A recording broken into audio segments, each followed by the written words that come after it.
Hi everyone, my name is Jen and I am a student occupational therapist, and this week I am discussing picky eaters. In my previous video, I briefly discussed the 6 main steps to eating, which were step 1 is tolerates, step 2 is interacts with, step 3 is smells, step 4 is touches, step 5 is taste, and the final step is eating.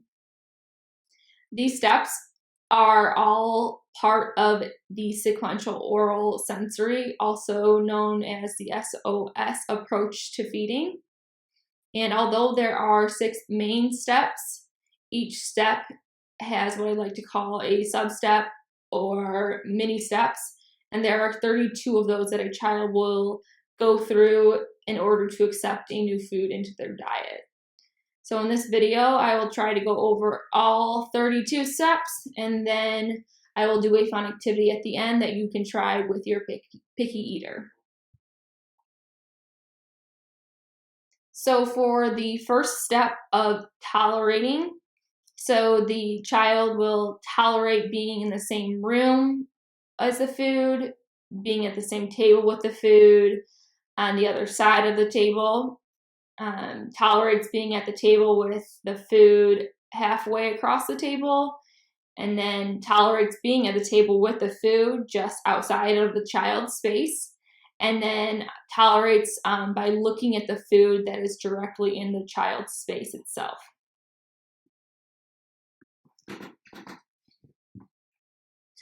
For the second step, it is interacts with. So the child assists in the preparation and or sets up the food.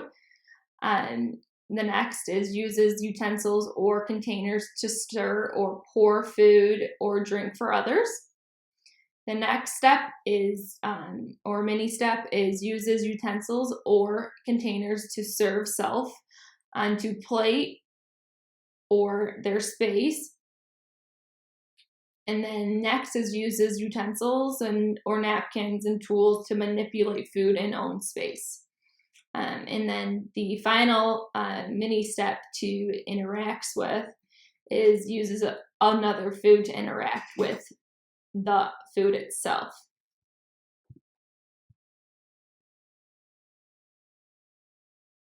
So for the third step, which is smells, the mini steps are going to be the child is able to smell the odor in room and the odor at the table, and then also the odor in child's forward space, so in front of them.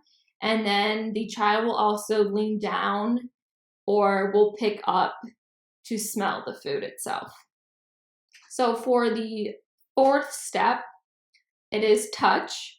And then the mini steps below this that the child needs to go through in order to add a food to their diet is the child will touch the food with one finger, with their fingertip, and then their fingertips and finger pads, and then they will touch with their whole hand, and then arms, trunk, and chest, then to shoulder and neck, to top of head, chin and cheek, and then nose and underneath nose, and then touch to the lips, and then touch to the teeth, and then to the tip of the tongue or top of the tongue with the food. So for the fifth step, it is taste, and the mini steps underneath that are going to be licks lips or teeth, and then tongue tip taste. Next will be full tongue lick, so we'll actually lick the food with the entire tongue, and then bites off a piece and then spits it out immediately, and then bites a piece and holds it in the mouth for X amount of seconds, and then spits it out. And then the last mini step to this category of taste is bites a piece of the food and then chews it a certain amount of times and then spits it out, which finishes up that category of taste.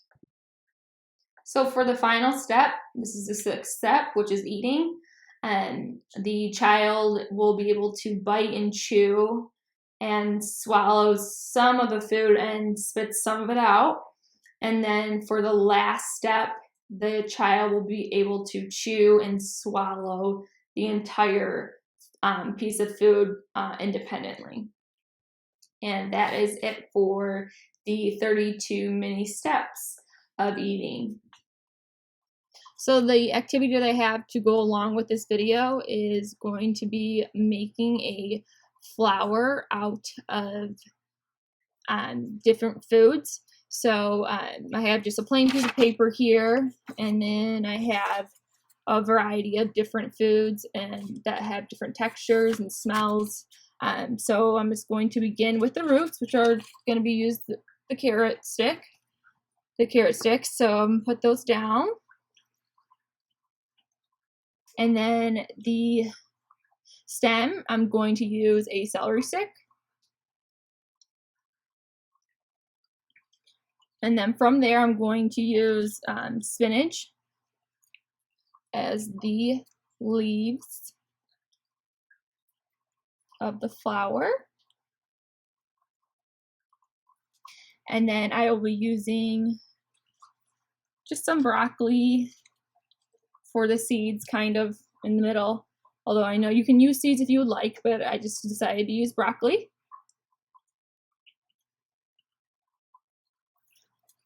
And then this can be a little bit more challenging for your child to touch because it has a slimy texture to it.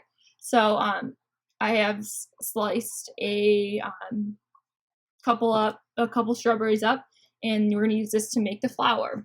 So see how it leaves a consistency on your hand or residue. Your child might have a difficult time doing that, so you can work up to having them place one or two, or you helping them with that. So I'm just going to finish it up.